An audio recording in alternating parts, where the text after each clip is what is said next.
इसलिए हर सुबह कुछ युवा गुफा से बाहर निकलते हैं, ठंडी हवा में, बर्फीली जमीन पर। वे कोई साधारण तरीके से शिकार नहीं करते। वे चुपचाप इशारों से बात करते हैं, बिना आवाज, बिना भाषा।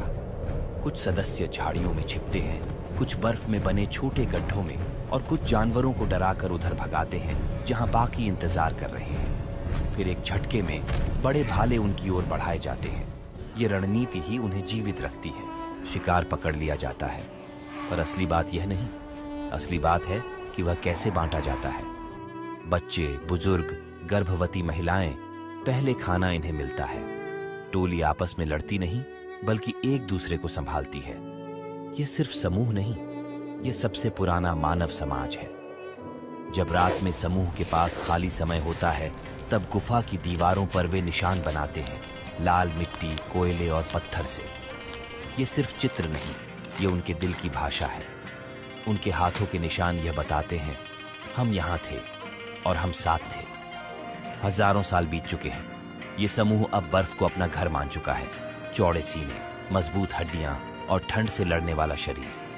लेकिन इस साम्राज्य, एक समय था जब यह बर्फ उनका रक्षक थी। लेकिन अब वही बर्फ बदलने लगी है। मौसम अजीब हो रहा है, कभी महीनों तक कड़ाके की ठंड और अचानक पिघलती हुई घाटियां।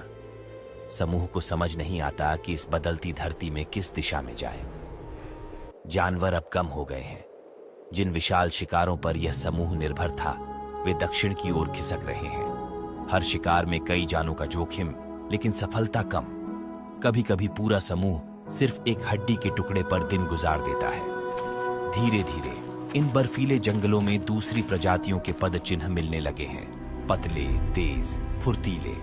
ये होमो सेपियंस हैं, जो दक्षिण से आते हैं। वे तेजी से चलते हैं, दूर तक सोचते हैं, बड़े समूहों में रहते हैं और नई भाषा, नए औजार और नई रणनीतियों के साथ आगे बढ़ते हैं, जिससे यह प्रजाति नेंडरथल्स का अस्तित्व खत्म हो गया और कहीं तो सेपियंस के डीएनए में ही घुल गए। आखिर वह प्रजाति की शाखा जो अफ्रीका में ही रह गया था, उसके साथ क्या हुआ? क्या उन्होंने चुनौतियों से सामना करने के लिए खुद का बदलाव किया, या वह भी निएंडरथाल्स जैसे सदा के लिए विनाश हो गया? अब बढ़ते हैं अपनी कहानी के उस अंतिम पड़ाव की ओर। करीब आज से 3 लाख साल पहले अफ्रीका की धरती पर उदय हुआ एक नई प्रजाति होमो सेपियंस की, जहां इस प्रजाति ने खुद साबित कर दिया कि अगर जिंदा रहने की जिद हो दिल में, तो हर चुनौती को जीत में बदला जा सकता है। पूर्वी अफ्रीका के घास के मैदानों में एक बड़ा परिवार आगे बढ़ रहा है। मनु समूह, करीब 50 सदस्य।